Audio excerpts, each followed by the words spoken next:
read a theme for our panel discussion, and then I'll pose a few questions to a particular individual based on the profession, and some questions will be general questions. Then after that, I'll give chance to the audience for the questions based on whichever area, but limited to our theme of today. So I guess that is okay to you.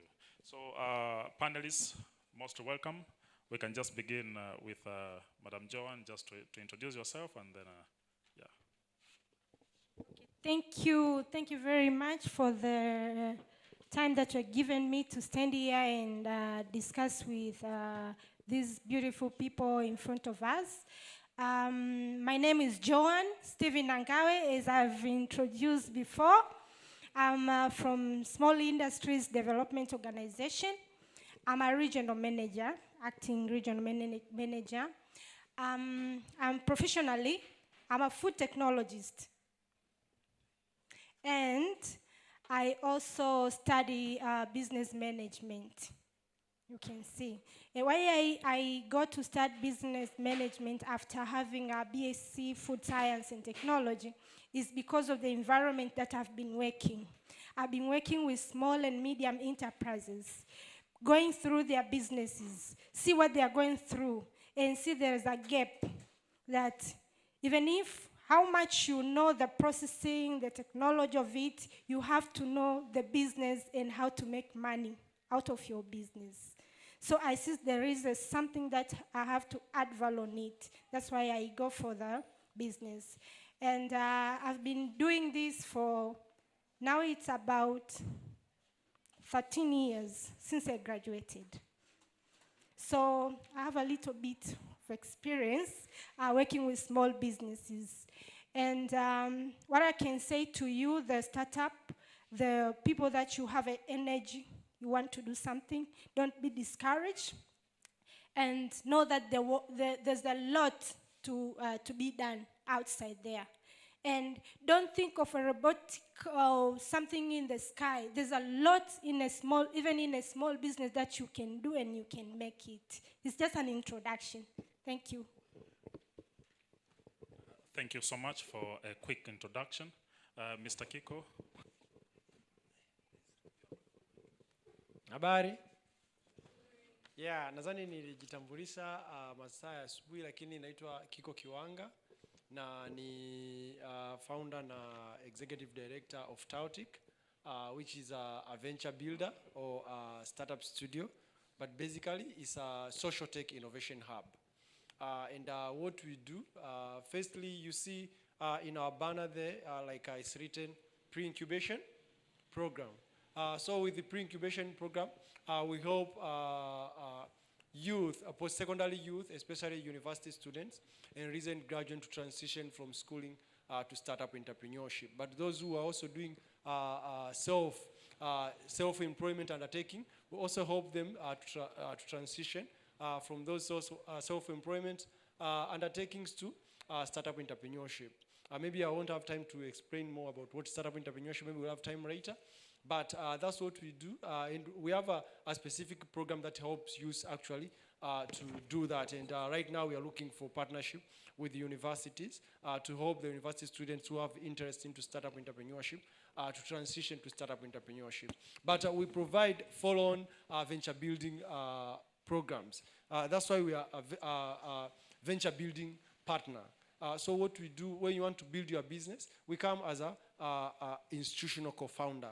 So you're one of the founder, maybe you are two co-founders, but we also come as institutional co-founder to provide you with the resources, facilities, and expertise that you will need, especially as you're starting as a young person, you're lacking. But with us, we work together and make sure like you get access to those kind of resources, facilities, but also networks and linkages to investors. Yeah, so that's what we basically do.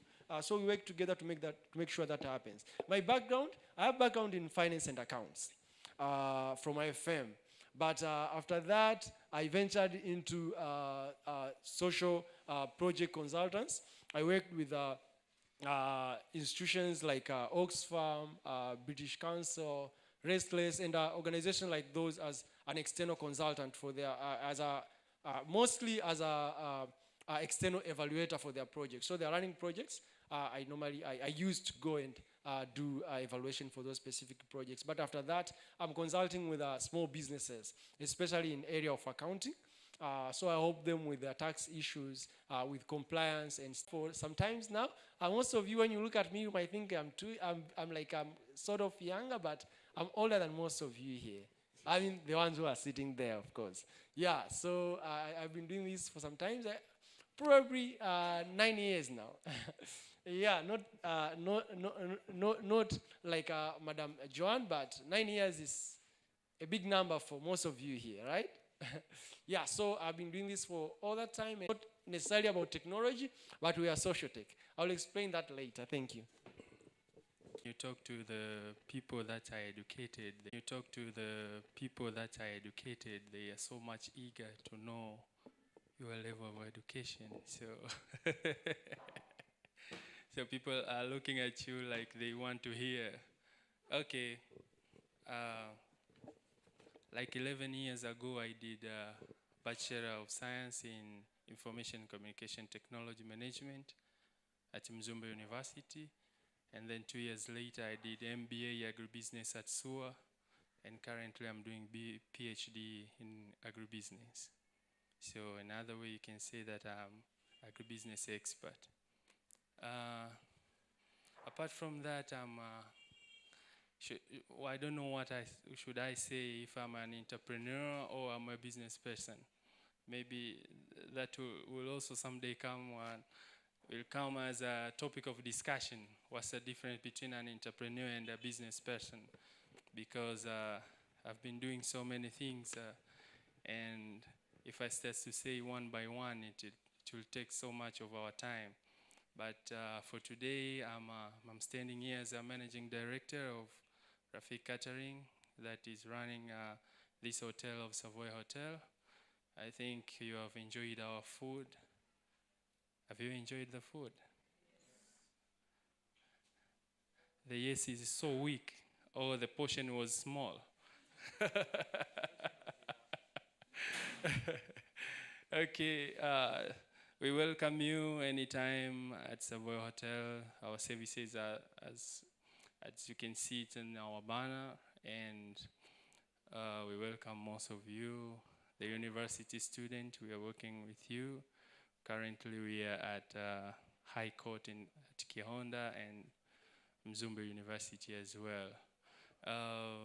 What I do, I'm a business and management consultant as well, and I'm a CEO of several companies. Thank you. Thank you so much, Mr. Evans, for your detailed introduction. And for the interest of time, let me go straight to our theme of today for our panel discussion. Our theme is the position of youth and women in driving innovation for competitive economy. I will read that once more.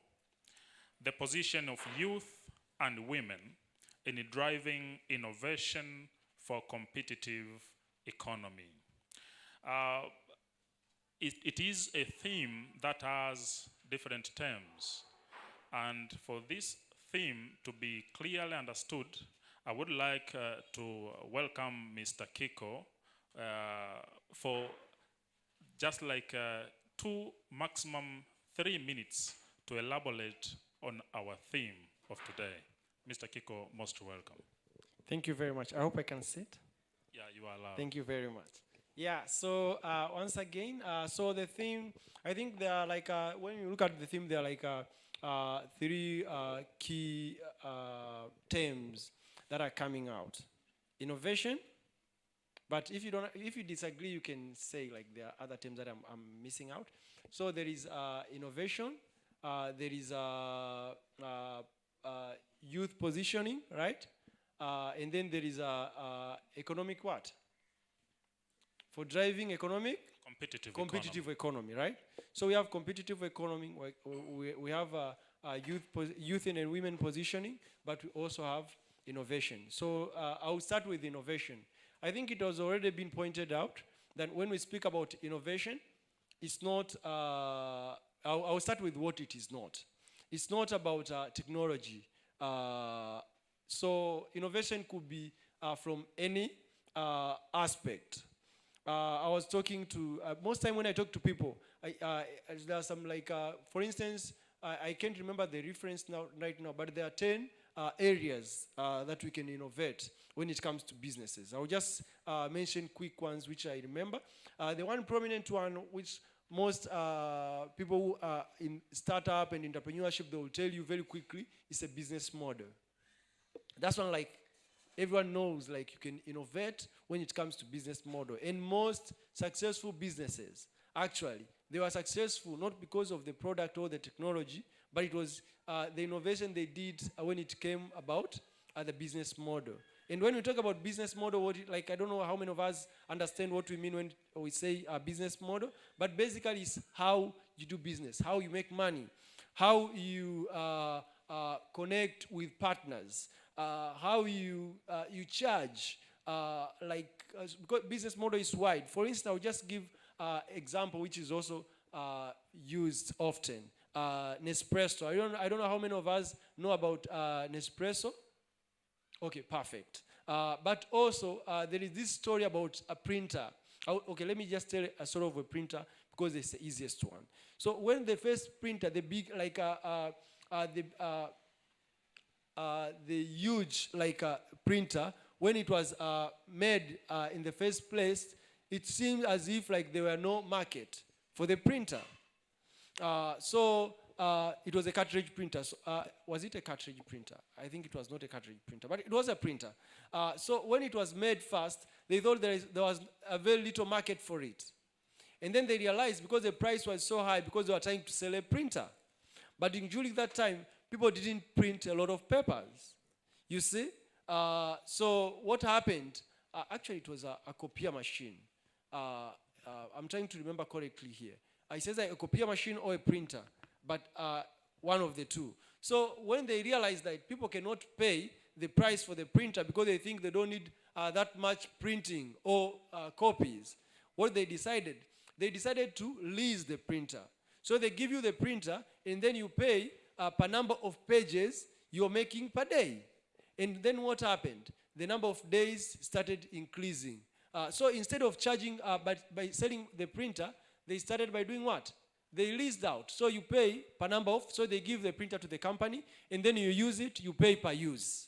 So you see, they changed the model. Instead of selling a printer, they did pay per use. And then after some times, most of these companies, they realized they are spending more by paying per use than buying the printer.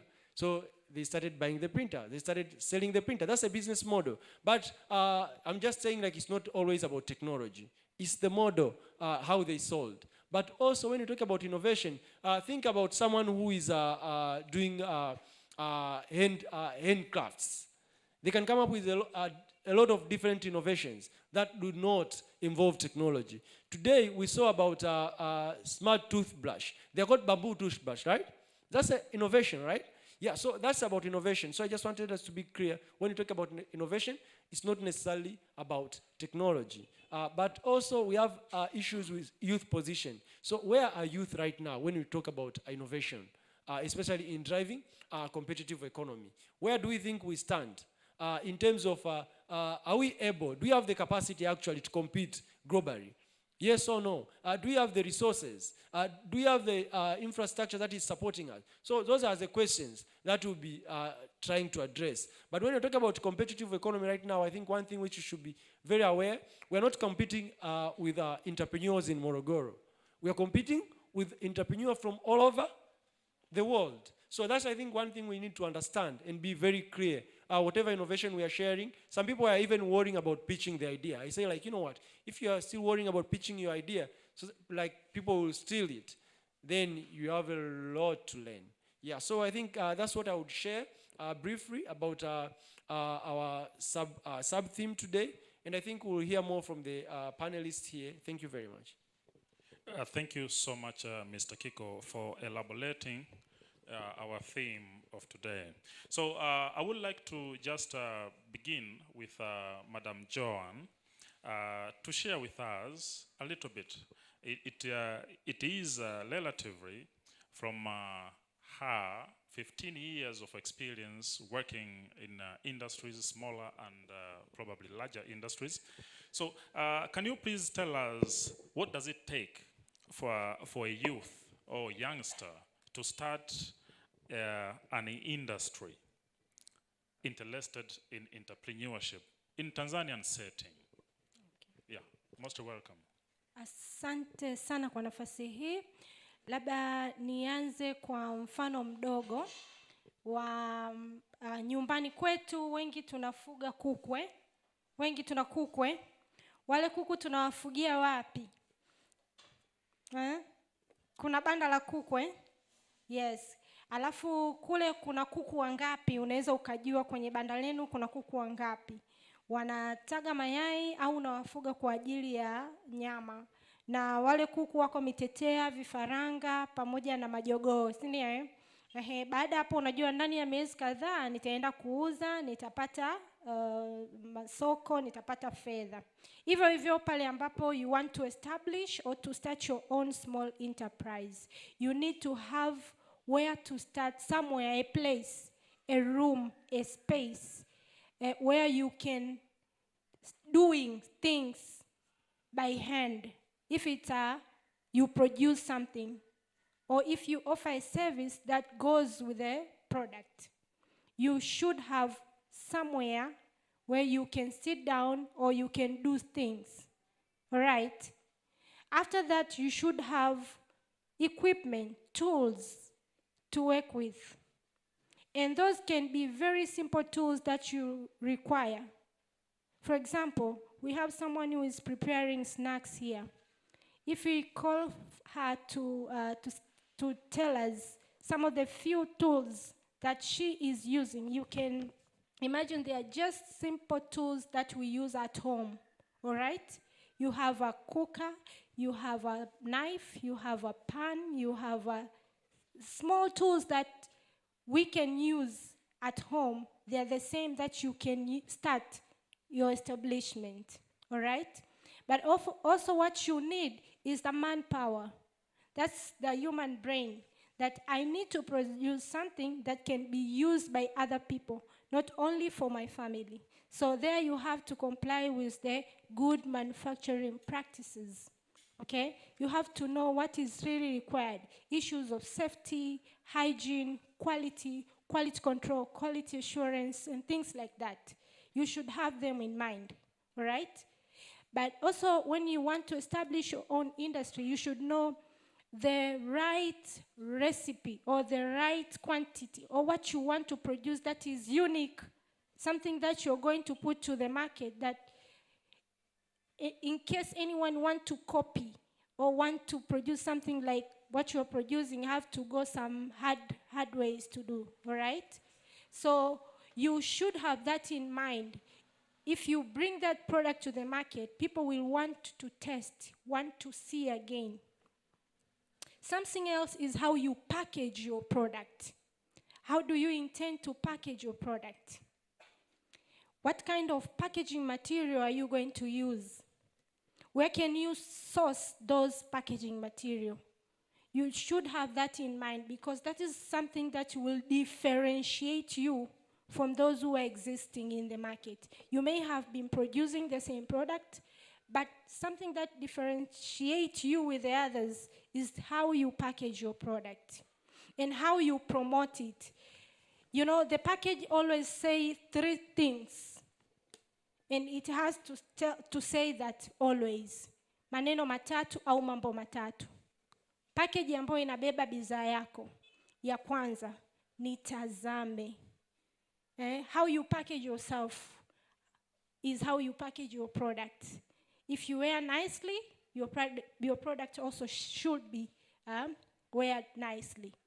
So even if kama mtu amekutamani anataka kuku approach, ataangalia namna ambayo umejipackage. Sawa Kwa hiyo the package should say look at me. That's one thing. After that, ukishaniangalia unitamani. How can you tamani me? Utakuja kunishika.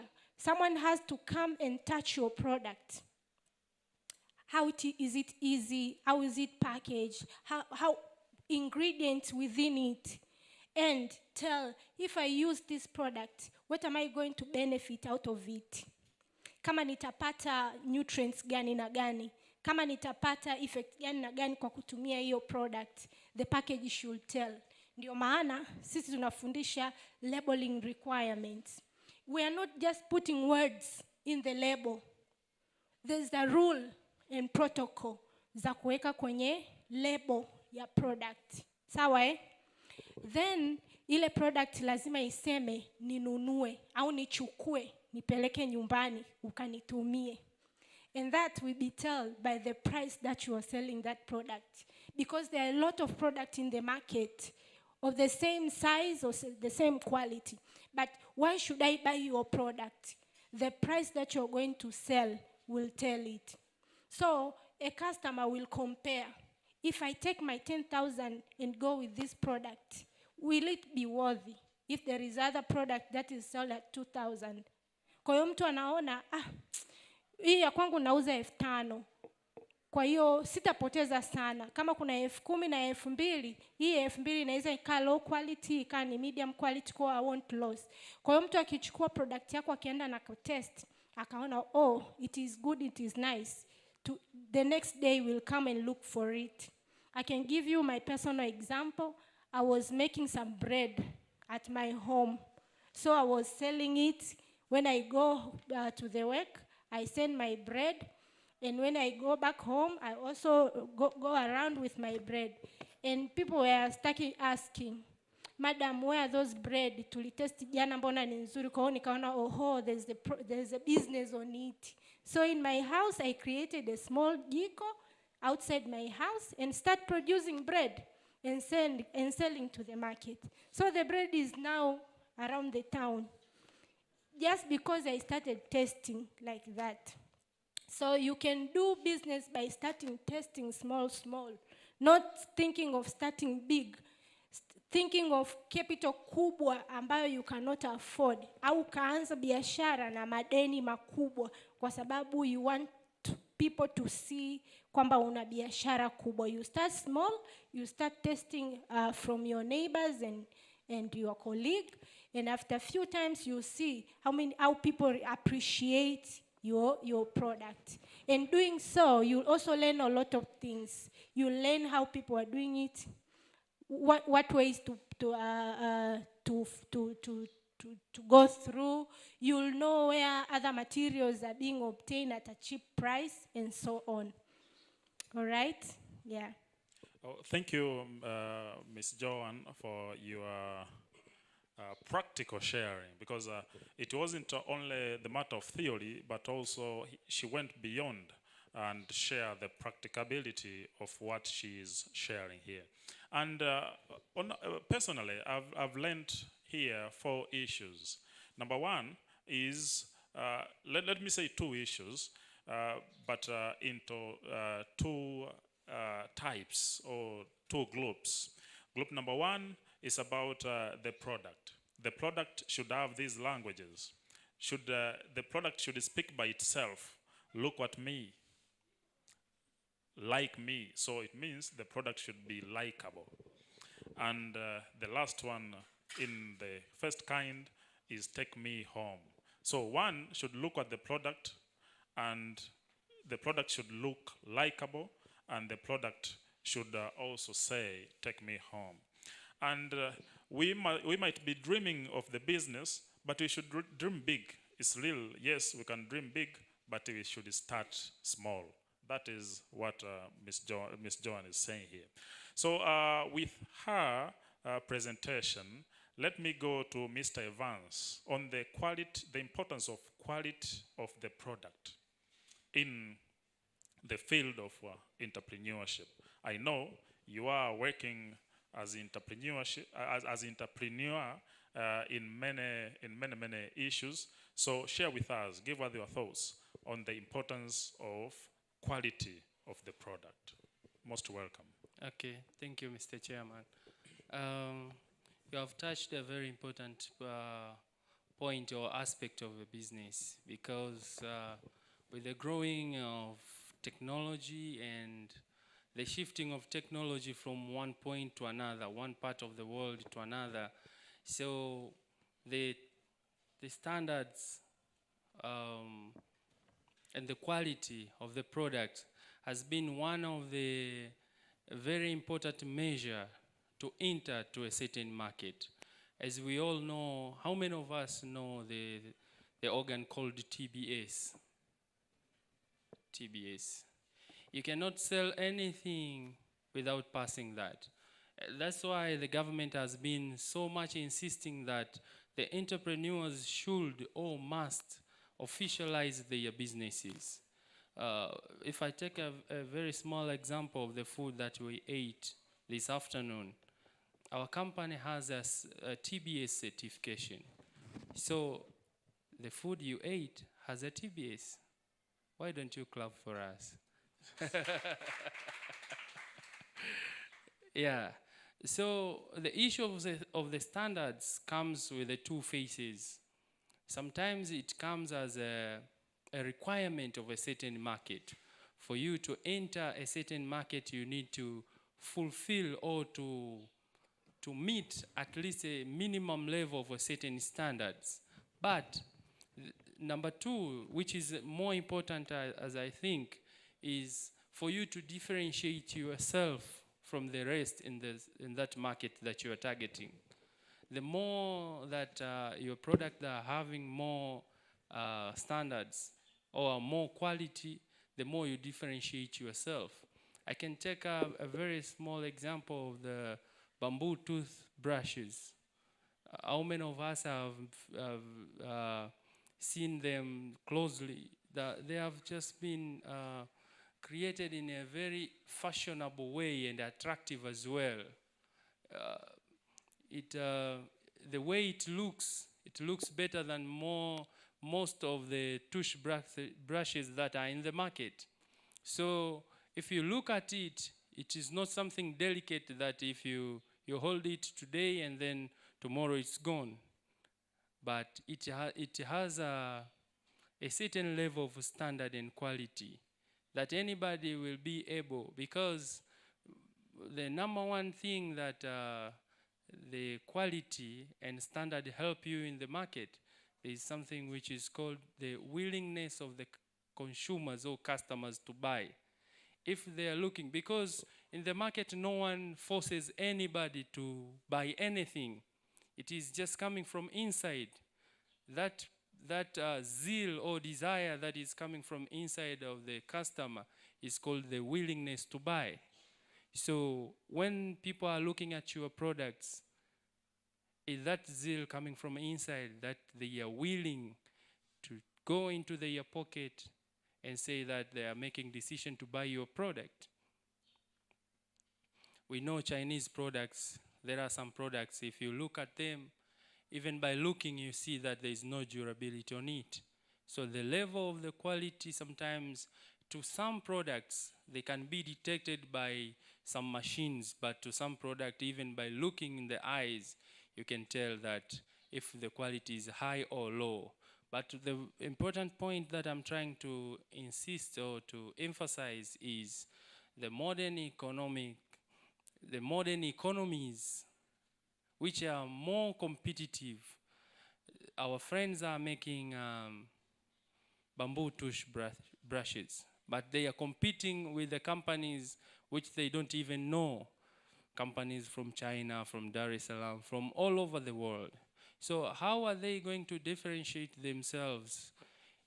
They have already put the innovation into that, going into bamboo and all the environmental factors that are pushing them forward in the market. But the issue of standards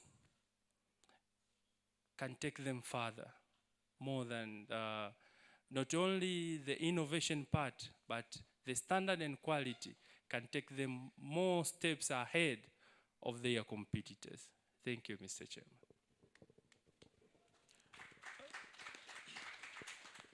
Thank you so much, Mr. Evans, for sharing with us on the standard and quality of the product.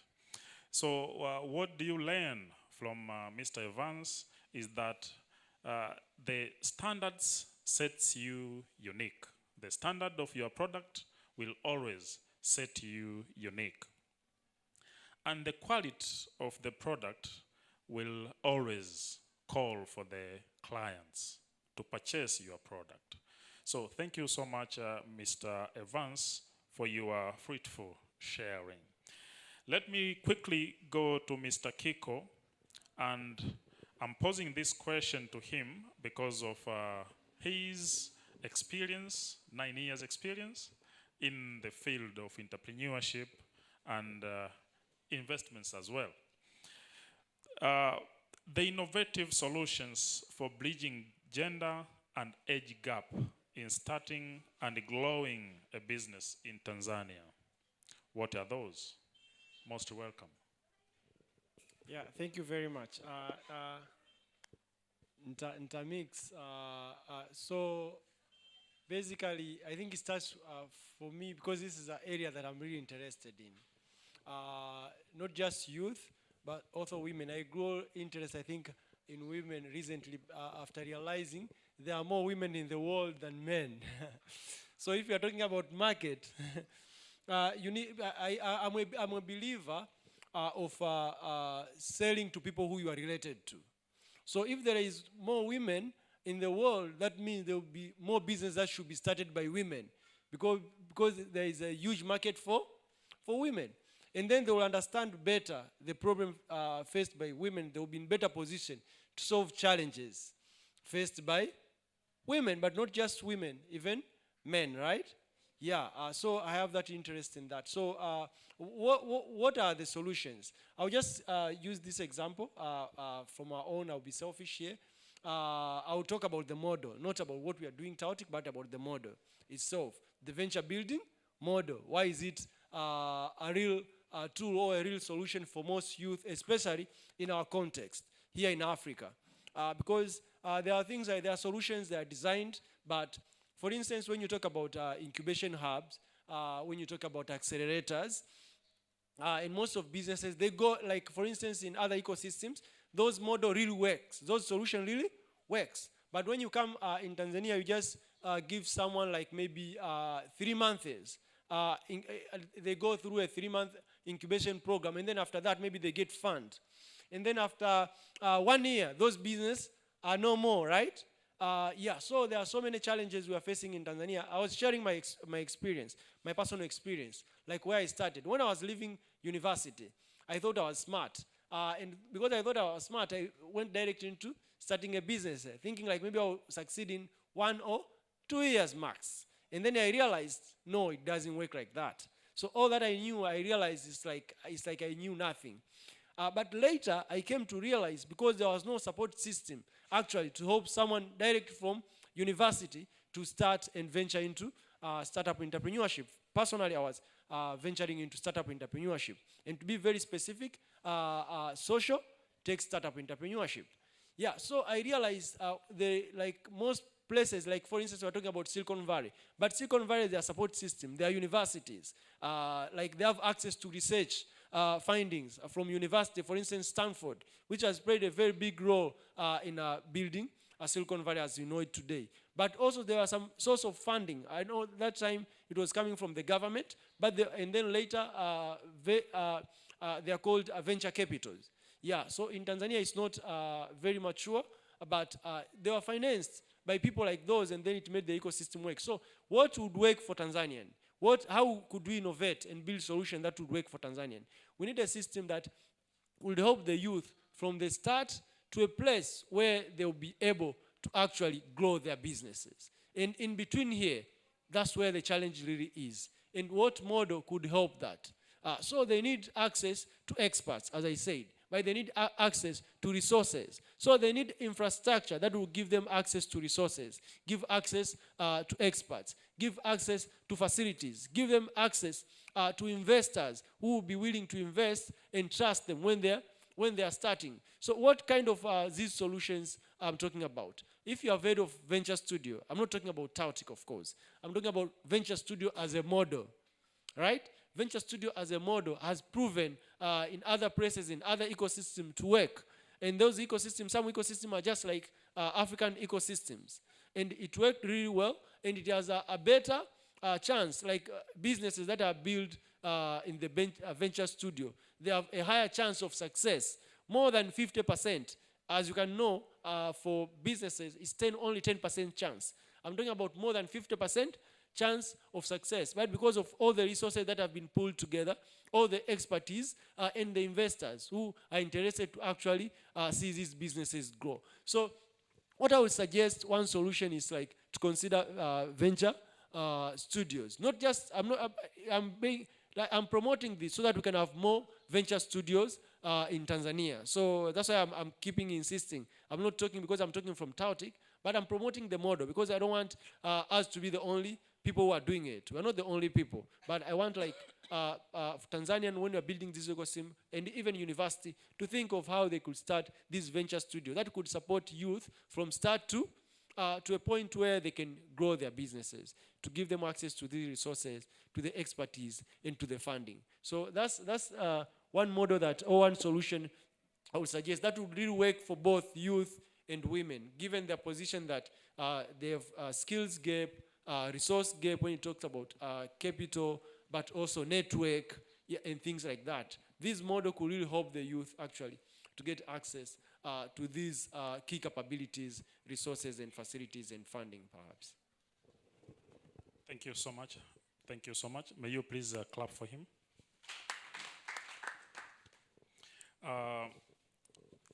From what Kiko has presented, it shows that there are some of institutions which doesn't take a student from the start to graduation. They don't graduate in the process of learning. So there is that challenge. Now that challenge can be given a solution, and the solution is by giving access to those who have started their business, giving them access to investors, giving them, I will add this, this is my own, giving them access to knowledge, proper knowledge in fact, and giving them access to capital and network. Thank you so much, Mr. Kiko, for that elaborative presentation. Now I would like to give you a chance among panelists to just share in terms of questions. So if in case it happened that one of the idea that was presented by the fellow panelist, it wasn't clear, you can just ask a question and for clarity, but I guess that will also help the audience to get knowledge out of the questions those you are going to ask yourselves. So in case you have those questions. Like for instance, Mr. Evans might have questions from what Ms. Joan has just presented. You are allowed, so we share in that manner. Most welcome. It's not a question per se, but I just want to add it. Unajua, what the government of Tanzania has done, it has formed a system that helps entrepreneurs to grow. And one of the things that I appreciate is the way that they've been trying to assist small and medium enterprises to grow. And one of that is the Memorandum of Understanding that the CEDO and TBS, he has been talking about TBS, that have been inter, and that form of understanding assisting entrepreneur to grow how, when CEDO, we have the mandate to train entrepreneur, to visit them and advise them the requirement for certification. So until we see that now you are able to, you can now be, you are now in a position to be registered. You know, the cost for registration is too high, especially when you want to test your product. you want to test for quality, those specific requirements for the product to go to the market. So the cost is too high because they test every parameter with the cost is too high. So if you go through SIDO, the charge is minimal or it is zero to start with. You may be charged 0 up to 3 years, and then the 4th year is 25%, the 5th year is 50%, the 6th year is 75%, and 7th year is 100%. So you see, there's a very big assistance that the government is providing. So when you want or you think of starting your business, please don't pass by SIDO because it may assist you.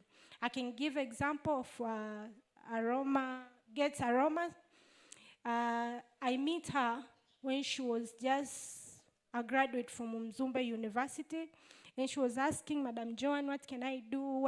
How, which, where? So I was assisting her until she goes to to Sokoine University incubation there, Sugeko.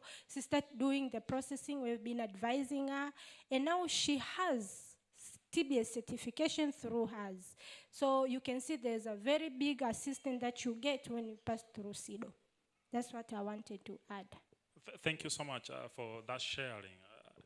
Please, Yeah. can you please clap for her, for the duty that she has done? Because you might be approaching the wrong, you might be seeking support from SIDO, but not going to SIDO. You are going somewhere else. So please, in case you have any idea that you would want to just start, you can just consult SIDO for the proper support.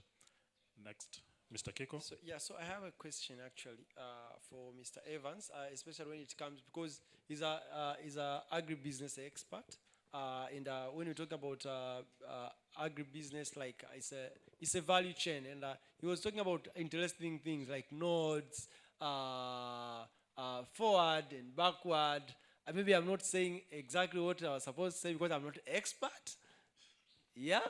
So, but I wanted him to share with us, like, what are opportunities that are available for youth in agricultural value chain? Like, what are different areas that youth could exploit? Like, there are gaps in the value chain that youth could innovate, like, come up with innovative solution that could bring like a big impact, not just like in their pocket, but also to the society, to the Tanzanian, maybe even Africa and world, because right now we are suffering with issue with climate change. And if you don't know, agriculture is playing a big role also in climate change. Yeah, so what opportunities that youth could tap in that could not only build their pockets, but also make a difference in Tanzania, in the society, but probably even across the world.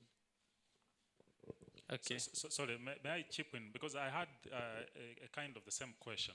So I can just put it maybe, please, when you elaborate, just consider that we have youth who also have done agriculture, so they have agricultural background, but also we have those who do not have that background, but they would wish to enter into agribusiness. So in your response, you can include the two versions. Okay, thank you, Mr. Chairman. Thank you, Mr. Kiko, for the question. I think before I start talking of the opportunities, I think there is one important point that I should make clear. In African contexts, Tanzanian in particular, we have been so familiar with the agriculture, but not the business with the agriculture. There are some people, I've seen a certain posting on the Instagram. They said there's a very huge difference between keeping animals for business purposes and living with the animals at home. Most of our societies have been living with the animals at home, to the point that the father of the house restrict a certain cow to be sold because he loves so much that cow. That is the culture of the society that we have been raised from. And then that's why it's very hard for the same people to understand exactly what it meant by the agribusiness or doing business through agriculture. But agribusiness is simply commercialization of agriculture. You can just do agriculture like most of the households that are doing in the rural areas. They're just doing it for ugali usikosekane nyumbani, subsistence agriculture. But now as youth, when we look at agriculture, we look at it as a machinery to bring us money. So how do you transform the agriculture that we have been seeing for years, decades, and then make us like a tool for us to make money? To convert that process, we need to convert our mind first of all. We need to understand different things. You don't have to be an agribusiness expert, but you need to understand the basic points on agribusiness. You cannot talk of the agribusiness without talking of value chain, because each and every point creates a certain value. Then the next step can increase the value that has been produced from the later stage. So, for example, one is producing maize in the farm. After that, someone can add value on that, the same maize that has been produced from the farm, by making it maize flour. But some people have gone so far. Our madam from SIDO has said about branding and vifungashio, branding and packaging. Coming with a different kind of packaging that can attract the buyer. Because everyone is producing maize flour out there. But how are you going to differentiate your product? Through packaging and branding. But also it doesn't end up there. You can come up with a very beautiful branding and packaging, but if people don't know who you are and where they can find your product, that is nothing. You need to go extra mile and go into marketing. But what means of marketing are you using? And what are the target audience? I met a friend of mine one day, and he told me how to use a sponsored ads in the Instagram. How many of us know how to use the sponsored ad in the Instagram? Can you raise your hands, please? You see, there's a lot to learn. So, if you talk about a sponsored ad, can it really, in just a layman language, can it really directly be associated with agribusiness? If you look at it quickly, you might say no. But if you go through that chain that I've been mentioning, you see that it is now part and parcel for you to do a business and become successful. Do we understand one another? Yeah. So let me go back to the question, because the agribusiness concept has been misunderstood for so long. And we as youth now, I think we have a mandate to make one another understand. And if we understand well, we can get the exact or required benefit that is coming out of the agribusiness. We need to understand the value chains. We need to understand each node in the value chain. You as an entrepreneur, if you go into the value chain, you become an actor or a player from each node. If I may enter, if we are talking about the maize, where should I enter? In the farm, producing maize? In the middle, producing maize flour? Should I stay in the middle as a graphic designer to create the branding of those who are creating maize flour? Should I go into the packaging materials? So as you can see, as we go until we reach a final consumer, we see there's a lot of opportunities. that is only one maize value chain. If you go to the rice and other crops, you find there is also value chain. Until you reach companies like us, Rafiki Catering, that we are just preparing the last thing and then we take it to the final consumer. So when you are talking about the opportunities, just don't lock yourself into a one node. If someone is saying maize, what is first is coming into your mind in the first place? Maize. To some of us, what is coming into your mind is a very big farm. Najua kali linapiga, so I cannot go into that. To some people, they see a person in the flour milling machine, yuko na unga mwili mzima. Me, I have a degree from university, so I cannot do that. But what are we trying to say? We are trying to open your eyes to see those different kind of nodes. There is a person that is involved with the maize flour, but is a graphic designer, is a social media marketer. Our friend Paul has demonstrated us that he wants to create a 3D animation. He can brand and prototype and market maize flours as well. This is why some countries have gone ahead of us, because of the understanding. We have been left behind because of our understanding of those things. We are talking about very same things, but from different viewpoint. And what makes us different in thinking? Because of the information that we have been fed before. Most of us, we were not fully or adequate informed. That's why we have decided, if I finish university, I don't want to go into formal employment, I want to employ myself. Yes, but where? Where exactly? We don't really understand. Agribusiness has so many opportunities, and there are so many places that we can enter, and we can use or make a very good application of the education we got from the universities. But the problem is, we just really don't know where do we start. Most of us, when we are coming out of universities, we have laptops, we have smartphones. We can start employing ourselves through those things. You can just attend a very small course in the internet, a 2-day, 3 days, instructing you how to do a certain thing. And then after that, you start making money.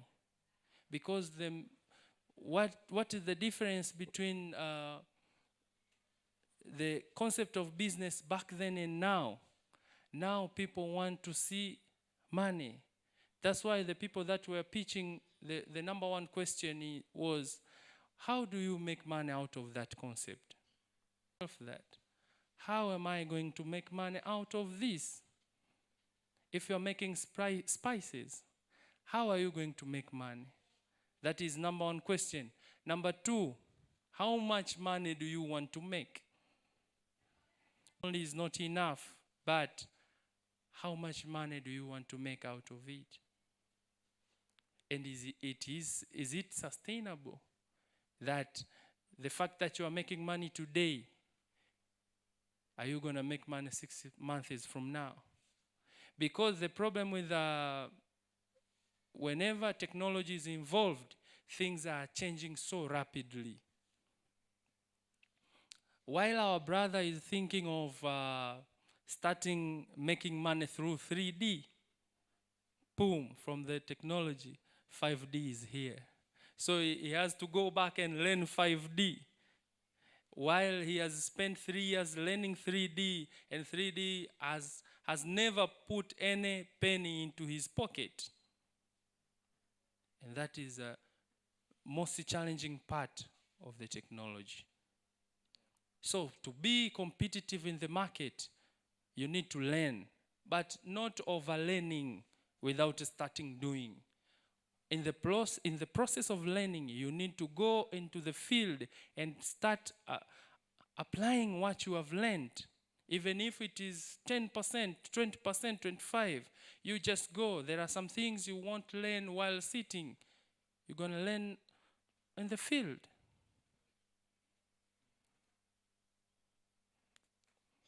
That has been a stumbling block for us for so long. As far as agribusiness is concerned, it is even more worse because the technology has been changing so dramatically. We have seen the seeds companies bringing up new seeds, new technologies, the machinery and everything. So when you are thinking of starting a maize business today, it's going to be quite different from 6 months from now. I think I've covered so many things. Thank you. Can I speak about that one from the technology side? Okay, technology perspective. Yeah, thank you. Fine. Yeah, so I wanted to say, although we said innovation is not about technology, we have said it a number of times. But I'll also share with you some maybe not so good truth, for those who maybe don't have so much interest in technology. He mentioned here, with technology to make things quicker, but technology is a tool. We should understand first, technology is a tool. I used to tell people, even a chalk is technology. So it also depends, when we talk about technology, what do you think about technology? Even blackboard, back then, it was a form of technology. So technology is a tool that enables us to do things. It amplifies human ability. That's what technology is. Yeah, so whatever we are saying right now, the truth is the world we are in is run or is driven by technology. That's why most times, so what I want just to tell people, when we're talking about innovation, it's not always about technology. But technology is a very important component because that's the future. Why am I saying technology is the future? When you're talking about agribusiness, for instance, you can think of how you can, the opportunities in agribusiness value chain. How can you digitize most of the things that are being done manually right now? And there are a lot I can tell you. Like because agriculture right now is being mechanized. So all this machinery and stuffs, they'll need servicing and all that. Can you digitize access to those services for those who are in very remote areas? So there are questions like those. But there are questions of how can farmers sell their maize to Dar es Salaam without them getting to Dar es Salaam? And skip the broker. How can they market? Or how can they get input at better prices and better inputs than what people are going in the village and selling them? Right now I'm told there are even there are some people who are selling sands to the farmers. I don't know if you have heard of these stories. This is a true story. It happened here in Tanzania somewhere. I don't remember exactly where, but I heard in the news people were selling sands. And it was from government. Imagine, it was a government program. I'm saying this, I know we are live, but this is it was broadcasted in a radio station. So how can you help farmers with those problems? Because as a business person or as an entrepreneur especially, you need to think of how you can solve problems that are involved in agricultural value chain. And in Tanzania, we have a lot of those problems. How could you leverage technology to solve those problems? So that's where will be my end. When you're thinking about agricultural value chain, think of how you can use or leverage technology to solve those problems in the agricultural value chain. And there are a lot, and I'll be happy, like for those who have interest in that field, to discuss how you can actually do that. For us, we're not doing, but we are supporting youth who have interest to do that. Thank you so much for the nice sharing that you have had. Can you please pass the mic? Thank you so much for the sharing. It is about the mindset change. The mindset change, at the moment you look at chicken, you should think of the opportunity that chicken gives you. The moment you look at the land, you should look at an opportunity that gives you money. So it's all about the mindset change. Now we get back to the audience for 2 questions. 2 questions will be maximum because they have exhausted all over the areas of our interest today. So we give you a chance to ask 2 questions. Most welcome.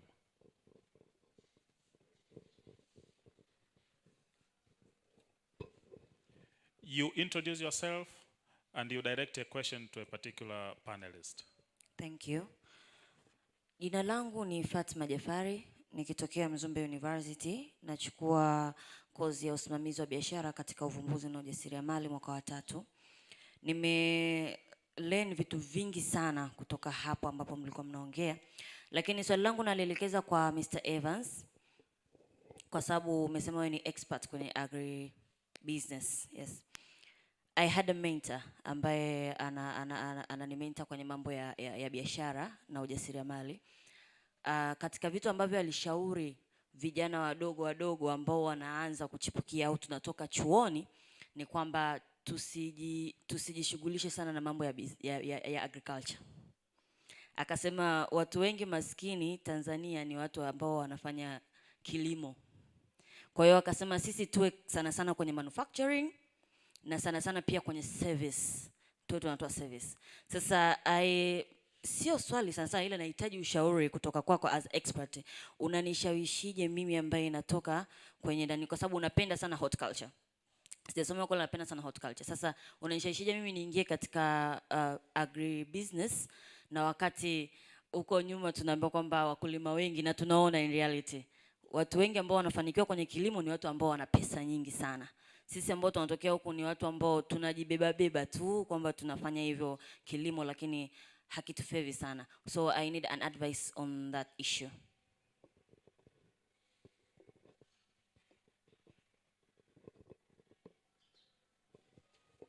Asante.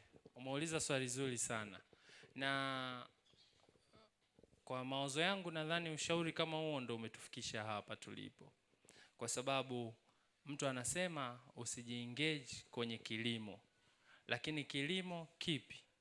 Kama nilivyosema, unapozungumzia kilimo leo, unazungumzia value chain. Umetoa mfano kwamba wewe unapenda horticulture. Ngoja nikupitishe kidogo kwenye value chain ya horticulture. Horticulture sasa hivi hawaokoti mbegu barabarani, wananunua. Kwa hiyo opportunity number 1 ya horticulture ni kwenye kuwa supplier wa inputs. Unaweza ukauza mbegu, ukauza pesticides, ukauza mbolea, ukauza na vitu vingine. Lakini kama unafahamu horticulture sasa hivi wanatumia vitu vile vya kuzalishia miche. Wangapi wanafahamu vile vimfuko vyeusi vinavyozalishiwa miche? That is another area ambayo kuna opportunity na ile inauzwa in terms of kgs. Hapo nazungumzia eneo la inputs. Lakini pia watu wanauza udongo. Udongo ambao unatumika kwenye bustani kwa Morogoro, lori moja linauzwa 50,000. Are you aware? That is another opportunity. So, hiyo ni katika eneo la inputs peke yake, hujakwenda kwenye production.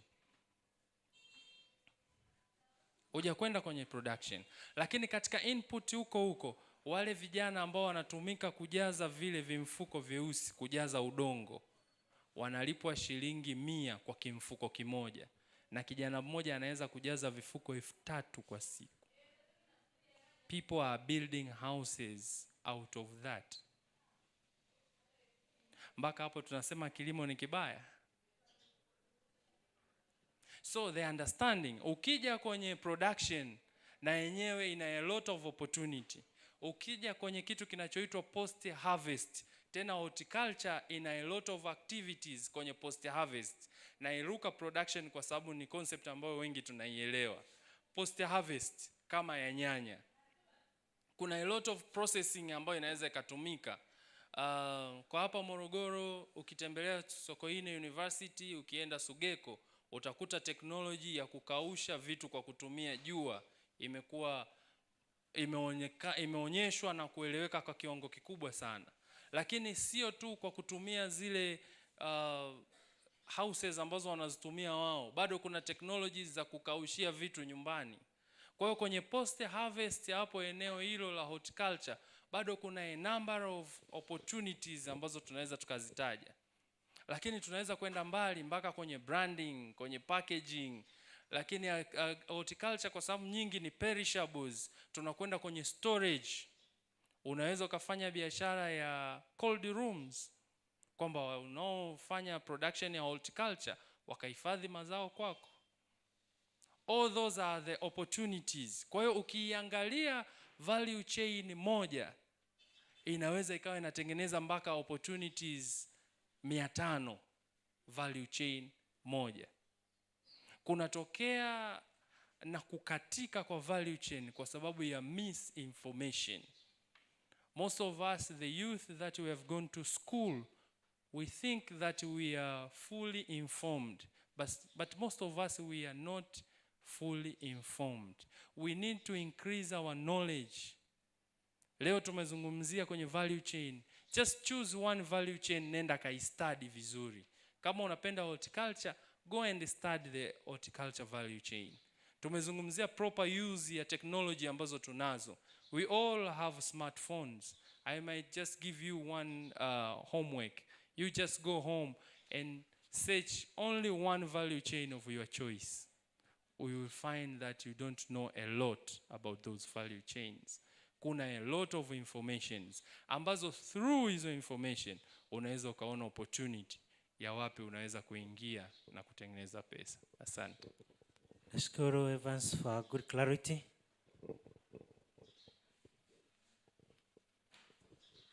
Kwa majina naitwa Juliet Anton Liamonda. My question goes to Madam Joan. Swali langu ni kwamba kuna these notions ambao inasema kwamba don't take a loan for starting a business, but take a loan for growing or continuing with a business. Hii kitu imekuwa challenge kwa most of the innovators or people with new ideas. They are thinking whether to take a loan to start their business or to find other means of finance for them to grow their business. Kwa sababu they think that if they take a loan, there is a higher chance of getting a loss and failing to recover the loan that they take. Kwa hiyo nilikuwa nataka advice about that notion. How can we overcome it?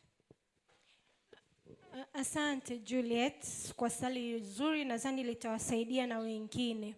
Ni ukweli kabisa, unapotaka kuanza biashara ndo unawazo. Ukitoka kwenda kutafuta mkopo, yani pesa ya mtu mwingine kusupport, yule mtu ile pesa akupi bure, anakupa ili baadaye na yeye apate, si ndio? Kwa hiyo ukisema ukachukue mkopo, kuna possibility kubwa sana ya kuingia gharama kubwa ya kurecover pesa ya watu, lakini pia ili na wewe uweze kuexcel. Ndio maana financial advisors wengi wanashauri utumie other sources of financing ili uweze kufinance hiyo biashara yako.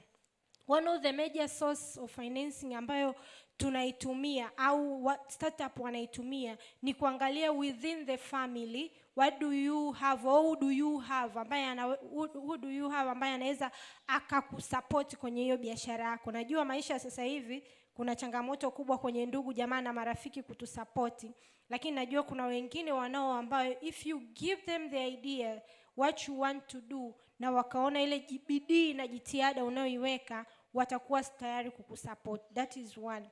Lakini tuna vitu vingi ambavyo tuna own sisi ambavyo vinaweza kutusaidia kupata mtaji wa kufanya shughuli ambayo tunaifanya.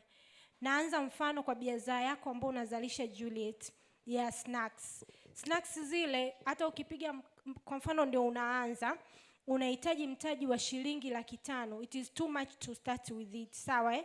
Lakini pia una vitu vingapi Juliet ambavyo unavyo kule ndani uvitumii? Vipo tu ndani. Si ajabu hapo ulipo unamiliki iPhone macho matatu mnaita siku hizi, ambayo inawezekana ikawa ni zaidi ya shilingi 1,000,000 na kitu, si ndio? Ni kweli mimi sina iPhone, sijaimiliki. Lakini mwanafunzi wa chuo unamiliki iPhone, ambayo hiyo iPhone ni mtaji. Lakini mtu unaenda mezani kwangu, unakuja SIDO, madam natafuta mkopo, umenishikilia macho matatu mkononi, unataka nikusupport. Yes, tutakusupport kwa sababu ni wajibu wetu. Lakini tunaona kuna sehemu ambayo your own finance ungeweza kutumia ile pesa ukaanzisha biashara ukapata na zaidi. Hiyo ni moja. Lakini kuna sehemu ambayo ni nzuri sana kupata capital, ambayo sisi uwaga sisi niseme ni nature wa Tanzania hatuitumii vizuri. We are group of 5, 6, 7 people ambao tuna shilingi 100. Juzi kuna mtu alikuwa anatuambia tuko kwenye group 200, yani group la watu kadhaa fulani, tuko 200. Tukawa tunapiga mahesabu, kila mtu akiweka shilingi buku kila siku, ndani ya mwaka tutakuwa na shilingi ngapi? Hesabu za haraka mimi sijui hesabu. Mahesabu yani shilingi 1000 kila siku, tuko 200. Siku ni siku, wiki ni siku 7, mwezi siku 30, mwaka ni siku 365. Milioni 60 ngapi? Tuna milioni 60 kitu, si ndio Kwa hiyo tuna uwezo wa kukusanya pesa kutoka sisi wenyewe, hata kama mko group of 5 mkapata mahali sehemu ya kuanzia. Lakini pia kuna watu ambao wanataka kuwekeza kwenye biashara zetu. Napenda sana Kiko anapendaga kusema they are angels investors. Kuna watu ambao wanataka kusikia nini kuna watu wana pesa somewhere. Kuna watu wana pesa. Sawa Mimi nasemaga mimi sina hela, lakini watu wana hela. Kuna watu wana pesa mahali. Kwa hiyo what they want to see or hear is what you can do with the money that they give you. Sawa Alafu wanakuja kuwekeza na wewe. Wao watapata na wewe utapata. So from there hata ukisema natafuta mkopo, unajua kabisa mimi nitapata changu na mwenye kuinvest atapata, lakini na biashara itakuwa, na biashara itasimama, haitakuwa wewe. Yaani biashara, unapoanzisha biashara tunasema ni kama mtoto amezaliwa, si ndio Anatakiwa aanze kutambaa, kutembea, kukua, aruke, aondoke, na wewe uendelee na maisha yako, unafanya shughuli zako zingine na biashara inaenda. Kwa hiyo hivyo ndio tunavyotakiwa kuanza. Tafuta vyanzo vingine kabla ya kuanza kuchukua mkopo. Hii ni kwa faida yako. Kwanza uepukane na stress. Kuna watu wamekopa jamani. Stress achana nazo za kudaiwa. Nani amekopa akajua stress za kufuatwa na mdaiwa? Mimi niko kwenye hiyo sekta nakopesha, kwa hiyo najua. Yaani ile gari ile pale, watu wakiona inapita mtaani, mtu anakimbia bila sababu, kwa sababu anajua anafanya nini? Anadaiwa. Lakini pia hii ya kukopesha graduates imekuwa na changamoto kubwa sana. Kwa sababu wakati unaanza you have a very high expectation. Lakini ukija kwenye real situation kwenye soko, utachanganyikiwa. Mimi nimewapa mfano wangu napika mikate au nauza mikate au na bakery niseme. Wakati naanza I say it was so hard, kwa sababu unaenda sokoni mkate hauuziki, afu unaharibika siku 3, alafu hela ulokuwa nayo imekata. Hapo sasa ingekuwa na mkopo ndo ningekoma, si ndio? So you have to study and understand the market, how it operates, people how do they want, how do I deliver, au who am I ambaye anaweza kunisupport kwenye selling. Nilipopata mtu mzuri wa selling, sasa mimi ndo nakoma. Hautuletei bidhaa kwa nini? Tunahitaji bidhaa kwa sababu now the market is understanding my product. Now I can even take a loan kwa sababu najua nina soko. Otherwise unaweza ukachukua mkopo ukapotea na ukawa kwenye stress all the time. Kwa hiyo at least you learn and understand your product, your market. Your market niche is very important to understand. Alafu sasa ukichukua pesa ya ziada kuongeza kwenye biashara yako, now you start flying. That's what I can advise. Asante sana Madam John. Jamani tuwapongeze panelisti wetu kwa makofi mazito. Najua tuna mengi, lakini pia najua wenzetu tunahitaji kwenda kufuturu, muda unakaribia. Najua ratiba iko tight, lakini pia tutakuwa na muda wa kupata evening break au chai ya jioni. Tusiondoke bila kuwa tunapata muda wa kufanya networking kule. Maswali ni mengi, tutamani kufanya networking na panelist. Wakati tunapata lunch tulilazimika kuwa tunadiscuss at the same time. Kwa sasa hivi tutaendelea na ratiba nyingine, nitawapatia panelist nafasi ya moderator kuaida hapa, alafu tutapata muda mwingi wa kunetwork na maswali ya flow tutaulizana within. Asanteni kwa kuendelea kwa uvumilivu. Moderator tafadhali endelea kwa ajili ya kuaida session yenu. Thank you for your cooperation from the beginning of the panel discussion to an end. Fortunately, after every presentation regarding the questions those I suggested, I just put a summary of what was presented. But I would like to, at this moment, to just wind up by maybe underlining a few.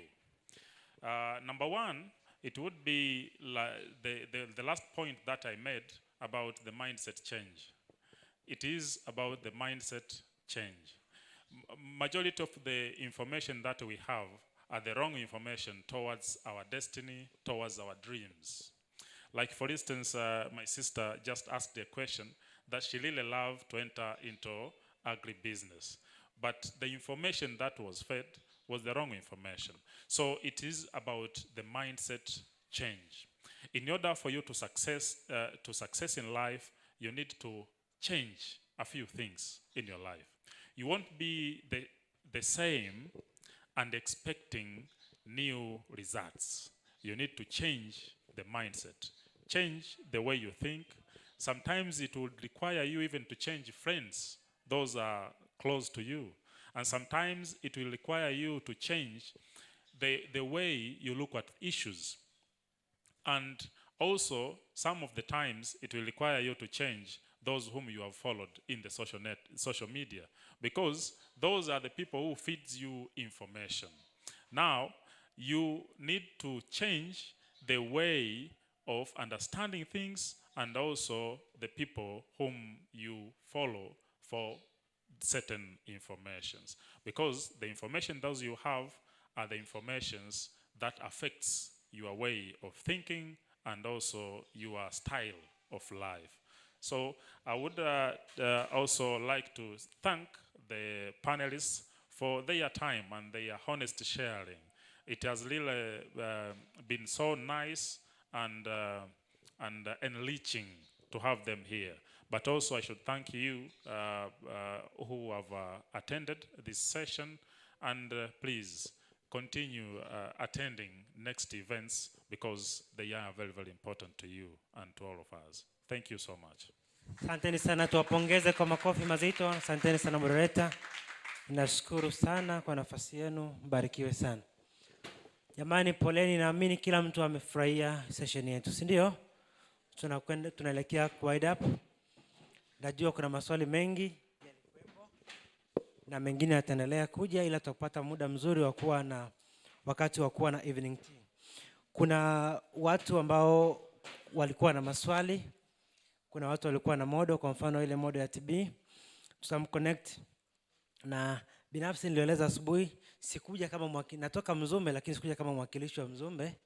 Nilikuja kama partner, sikuja kama mimi mfanya biashara, lakini kwa madam wa TB, karibu Mzumbe tuonane, tuongee. Binafsi nafanya kazi pale Mzumbe, tuna kitu kinaitwa Center of Excellence in Health Monitoring and Evaluation. Tunafanya kazi na kituo cha taifa pamoja na serikali ya Marekani USAID katika ku-address project ECO pamoja na project nyingine zote. Kwa pale tuna hub ya kitaifa pamoja na Wizara ya Afya katika kufanya project hii. Kwa hiyo karibu sana kwa ajili ya clarity uje Center Mzumbe kwa ajili ya mwingine. Na kuna mwingine pia ananiambia ana model kwa ajili ya afya. Whoever is having health related models, karibu sana, we can meet here. Ila pia we can meet at Mzumbe University kwa ajili ya kufacilitate. Kwa hiyo huenda labda maswali yenu hayakuguswa within this, ila tuna model, tuna wale wenye simu they can look, inaitwa ECO. ECO stands for Extension for Community Healthcare Outcomes. It's an online open, it's a very big project tunafanya Mzumbe kushirikiana na Wizara ya Afya. Kuna watu walikuwa pia na technology ile ya Smart D, pia tunafanya na watu wanaitwa Softnet, tunafanya pamoja na Muhimbili. Kwa hiyo Mzumbe University pale tuna center ya hub, tuna hub inaitwa Center of Excellence. Tupo pale kwa ni hub ya muda mrefu na tumejikita katika tafiti za magonjwa, na hata sasa hizi tuna timu iko kule Kagera nafanya ugonjwa wa Marburg. Kwa hiyo karibuni sana ambao kuguswa na ile modo pale, can still meet. Wakati huu naona wanajiandaa majudges, wanajiandaa kwa ajili ya kutupatia marks, lakini pamoja na wide up tutaona tutahitimisha kabisa hapa ndani.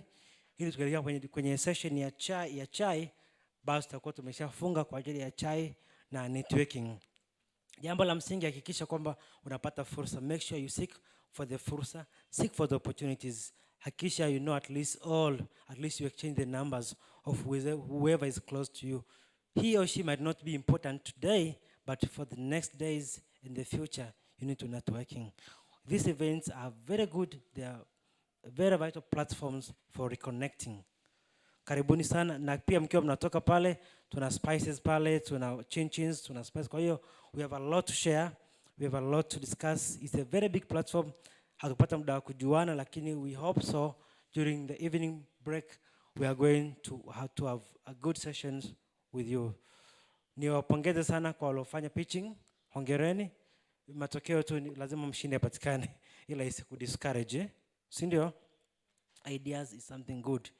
Karibuni tuendelee kushirikiana. It's good to kufanya networking. Hatukupata muda kuzungumza, lakini we have a lot. People have good ideas. Together we can grow. Tunaweza tukafanya vizuri. Kuna hub nyingi tumeziona, Ifakara, ziko hub zingine Dar es Salaam kule. We can have still a very big platform. Hakuna kwamba like we are not here only kwa ajili ya kushinda, lakini we really bring these innovations. We should turn these innovations into food. Sawa jamani? We have a lot. Kwa wale ambao walikuwa hapa nasema pia wanafanya masuala ya agriculture, value chain. This morning who were present, I told you, kuna ile kitu inaitwa kilimo tija activity and Feed the Future is still available. Vacancy, you can still bid. Iko nafasi bado ina almost milioni 11.7 for startups. It's just a proposal. It's there. You fill the templates, you go for the fursas, and so forth and so forth. Kwa hiyo, a lot of chances are there. Judges, are you ready? The judges and the awards, we are moving together because we are real not with time. We should bear with us.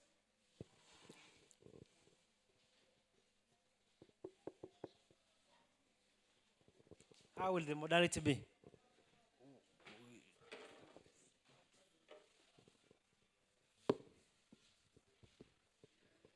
So attention please, as I will be welcome the Chief Judge for the announcement, the results, and the awards.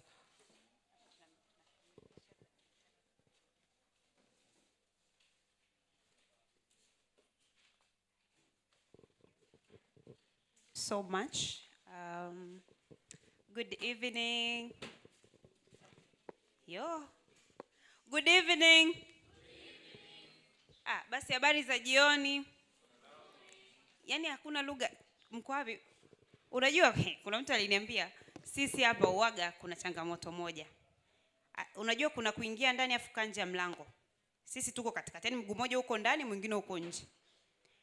Kiswahili na Kiingereza. Sasa mimi nimesalimia kwa Kiingereza, hamjibu kwa sauti. Labda hamjanielewa, nimekubaliana. Kwa Kiswahili bado. What is it now? Habari za jioni. Awesome. Asante. Sasa kwa niaba ya majaji nimesimama hapa mbele yenu kufanya vitu vitatu. Moja, kutoa matokeo, kuongelea kuhusu awards, kufanya call to action kama ratiba inavyosema, alafu na kumaliza kwa ajili ya kwenda kwenye evening tea. Yaani nimevalishwa kofia nyingi kwa sasa, lakini nitaanza na jambo la kwanza kabisa ambalo ni awards. Kabla niseme matokeo. Awards zinaenda kwamba mwaka jana ilikuwa ni certificate. Mwaka huu tumetaka kufanya kitu cha kipekee, cha kitofauti. Kwa sababu teknolojia inakuwa, tuna 3D printing machines, tutaka kutoa trophies. Lakini kwa bahati mbaya materials za kuprint hizo trophies zikawa zimeisha, ziliko 3D printers. Kwa hiyo zitakapo printiwa, kila ambaye anahusika kupata awards au ni exhibitors, innovators na partners watahakikisha kufikishiwa. Kwa hiyo Tautic ataweza kuwasiliana na nyie ili muweze kupata, kwa sababu ndio yuko hapa karibu. Tumeelewana? Awesome. Lakini pia nitaongelea kwenye kipengele mlichokiona kuna kitu kimeandikwa call to action. Tunamaanisha nini by call to action? Tulichokuwa tunakiangalia ni kwamba mara nyingi kukutana wote hivi na partners wote hivi imekuwa ni kwa sababu ya Innovation Week. Kweli si kweli? Lakini kila partner ana mchango mkubwa sana katika kuinua bunifu mbalimbali na teknolojia na mawazo bunifu na kila kitu ambacho mnakifanya. Kwa hiyo tukasema kwamba labda mara nyingi tunajua kwamba tumeona hapa watu wamepitch, tunajua kuna wengine hata kama mjapitch lakini bado mna idea, na tumeona kuna gaps nyingi. Na katika gaps hizo nyinyi mnatoka Morogoro. Kama ukienda ukisoma sehemu nyingine kama innovator kutoka Morogoro, mtu wa kwanza anayeangaliwa ambaye ukifanya kitu ambacho bado hakijakaa vizuri katika innovation, mtu wa kwanza anaangaliwa ni hubs za Morogoro. Yaani mmefanya nini kuwa groom hawa watu kuweza kukua katika vitu ambavyo wanavifanya. Kwa hiyo kama partners ni swala ambalo tumeliangalia, tukasema tunakutana tu kwa ajili ya Innovation Week na hatuoni kama itakuwa ina manufaa makubwa kama hatutofanya kitu ambacho ni sustainable. Kwa hiyo kama partners tulikaa tukazungumza tukasema kuna umuhimu basi wa partners wote collaborate, kuwa na activity ambazo zinaweza kuwasaidia nyie kwa ajili ya kuwakuza. Inaweza ikawa ni mentorship, inaweza ikawa ni hackathons, inaweza ikawa ni coaching. Bado hizo activities hatujazipanga, lakini zitakapopangwa tutaweza kuwajulisha ili mjue, wewe kama innovator ujue unapata msaada gani kutoka kwa hawa partners. Unataka msaada kutoka Ifakara Innovation Hub, ni wa aina gani ambao unaweza kuupata ili uendelee kujiboresha. Unataka kutoka Tautech au kutoka SIDO au kutoka TCAA, kote huko ni kwa jinsi gani ambao unaweza ukaendelea kupata. Jinsi gani unaweza ukaendelea kuwa in contact na tuka build the MORO innovation ecosystem to a better future. Kwa hiyo wakati ambao partner tutakuwa tumemaliza, tunaamini kwamba tutachukua muda mrefu, lakini tuna mawasiliano yenu na tutakuwa tukiwa invite katika hizo activities ambazo tunazifanya. Lakini pia kama mmeona kwamba kuna any potential au kitu ambacho mnaona mnaweza mkasaidiwa zaidi, wewe mwenyewe usisite kutufikia kutuambia nini ambacho unataka kuboresha, kwa sababu naamini kwamba hata sisi wenyewe tunajua changamoto zetu, si ndio?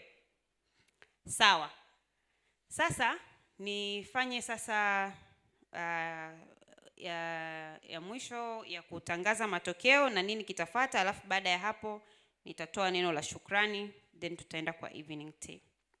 Again, ni kwa niaba ya majaji. Kimsingi inabidi niwe nimesoma na majaji wenzangu hapa, kwa sababu katika mambo kama haya kila mtu naye ana matokeo yake huko mlikokaa. Kwa hiyo mnaweza mkanirushia mawe hapa, afu mimi ndo nikapata mawe mwenyewe, majaji wenzangu hawapo. Kimsingi wangepaswa wawe hapa, wamesoma na mimi, ili kama tunapigwa mawe, tupigwe wote, lakini naamini hamtofanya hivyo. Labda tu kwa kurudia tena haraka, majaji walikuwa wakitoa marks kulingana na vipengele vikubwa 5. Sawa Introduction.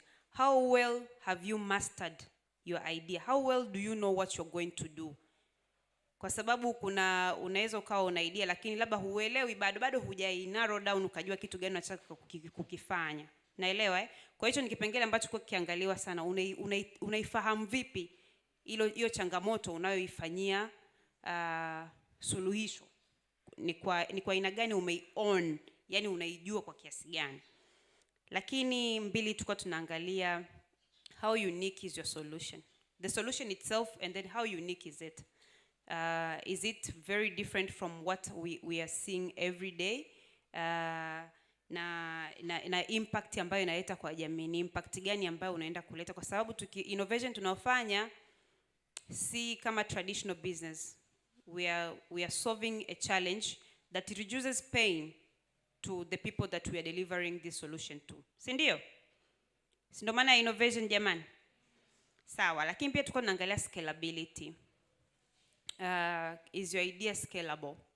Ama ni kitu tu ambacho kinaishia hapa, lakini pia relevance, uhalisia wa kitu ambacho unakifanya. Je, ni kitu kweli ambacho kina uhalisia? Inawezekana au tunaongea tu? Lakini hii haimaanishi kwamba kama hujatokea kuwa kwenye top 3, matokeo yatasoma kwa watu 3 tu ambao wampata marks nyingi. Na kama hautotokea haimaanishi kwamba idea yako ni mbaya au haiwezi kufanywa kazi. Na ndio maana tumesema kwamba the ecosystem partner wataendelea kushirikiana na nyie kuendelea kuwa groom, kucoach, kumentor, lakini tutawatangazia jinsi activities zitakavyokuwa zafanyika. Ila pia wewe mwenyewe ni muda wa kujitafakari, useme take your own personal initiative kutufikia kusema kwamba naomba mnisaidie hapa, wapi nijirekebishe, wapi nifanye nini. Tumeongelea hapa kuwa proactive, wenyewe tutafute opportunities. Kwa hiyo hakuna idea ambayo ilikuwa ni mbaya, zote ni nzuri na zinaangalia kusuluhisha changamoto kwenye jamii zetu, lakini labda tu zinahitaji some more modification, ku narrow down, kuhakikisha kwamba changamoto inaonekana, yani tunaiona hiyo changamoto kweli, lakini pia kuona impact. Kwa hiyo nitaanza na top 3, then top 2, alafu wa kwanza, and then watu hawa wakati tukiwa tunafanya, wakati hapa asubuhi wakati mna pitch kulikuwa kuna watu wengi ambao wako wanaangalia online. Part of the audience ni angel investors. Some were interested to get to learn more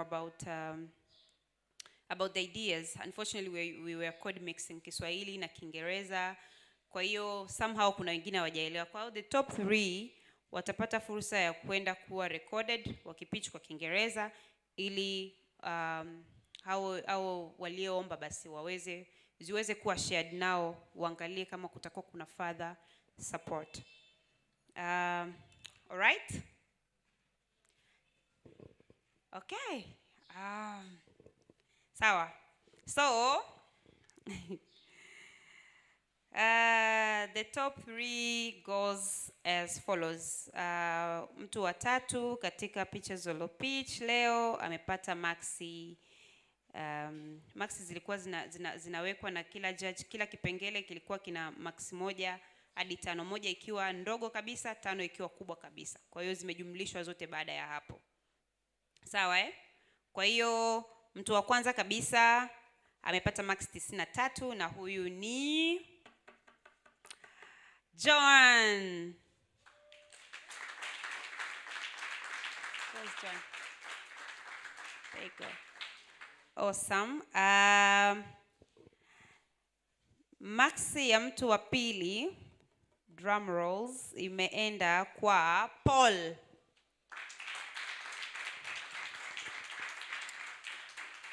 Na wa kwanza kabisa ni Deo Mushi. Awesome. Asante na ongereni, mtamwona kiko kwa ajili ya kurecord.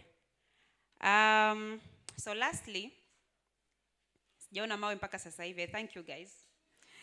Lastly, nipende kuchukua fursa hii kuwashukuru sana kwa kutenga muda wenu. Japokuwa tumeamka asubuhi, hali ya hewa ilikuwa ni kidogo ina to discourage kutoka ndani ya maeneo, kutoka kwenye maeneo yetu ambao tupo, lakini mmeweza kutenga muda kuja kushiriki. Kwa hiyo tunawashukuru sana, mmeifanya Innovation Week 2023 Morogoro kuwa a success. It is because of you guys. Ni washauri tu muendelee kutumia opportunity, muhakikishe kila partner ambaye mmemwona hapa kwa vyovyote kwa lolote muweze kuconnect, especially in the evening tea that we are about to go, ili muweze kuona fursa nyingi na muweze kuzichukua. Kitu kingine, kwa namna kipekee kabisa napenda kumshukuru kaka Evans kwa kuweza kutupa mahali hapa. Tungekuwa labda hatuna sehemu ya kufanyia event, lakini amejitoa kusupport mawazo bunifu ya watu wa Morogoro, ametupa eneo hili.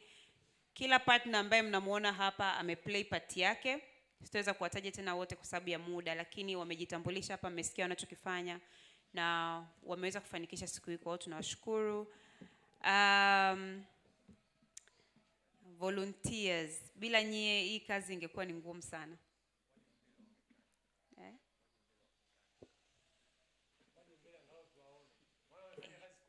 Ndio. Au ni lazima waje hapa kwa ajili ya kuonekana. Volunteers wote popote mlipo jamani, naomba nimfike hapa watu wajue nani amesababisha event hii kutokea leo.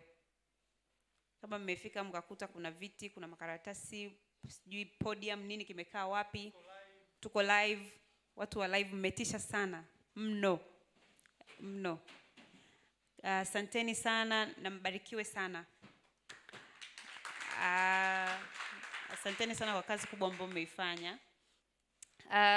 Lakini MC Tunashukuru sana kwa kazi ambayo umeifanya, exhibitors wote, camera person wote ambao wamefanikisha kila kitu kufanyika, waliotupambia, kila mtu kwa nafasi yake, hata kama sijakutaja kwa nafasi yako. Tunawashukuru sana. Basi, that marks the end of our evening. And I would like to invite you all to the evening tea. Sasa wakati mnaenda evening tea, nitakuwa na distribute hizi form, ni feedback forms. Mmemlimsikia kaka Evans anasema kwamba hapa mambo yao ni high quality, TBS certified nini. Mta rate the service. Naomba uwe mkweli, haikufungi. Alafu basi ili kuwasaidia kuimprove. Nashukuru sana. Atawagaia wakati wote tunaelekea. Tafadhali ujaze na tutazikusanya. Chukua tu zote. Asanteni sana. Aha. Na feedback form ya event nzima kwa ujumla. Mambo ya kuboresha itatumwa kwenye email zenu. Asante sana, karibuni sana chai. Lakini pia ukipata muda pitia pale, angalia Get Aroma Spices, tuna spices namna gani.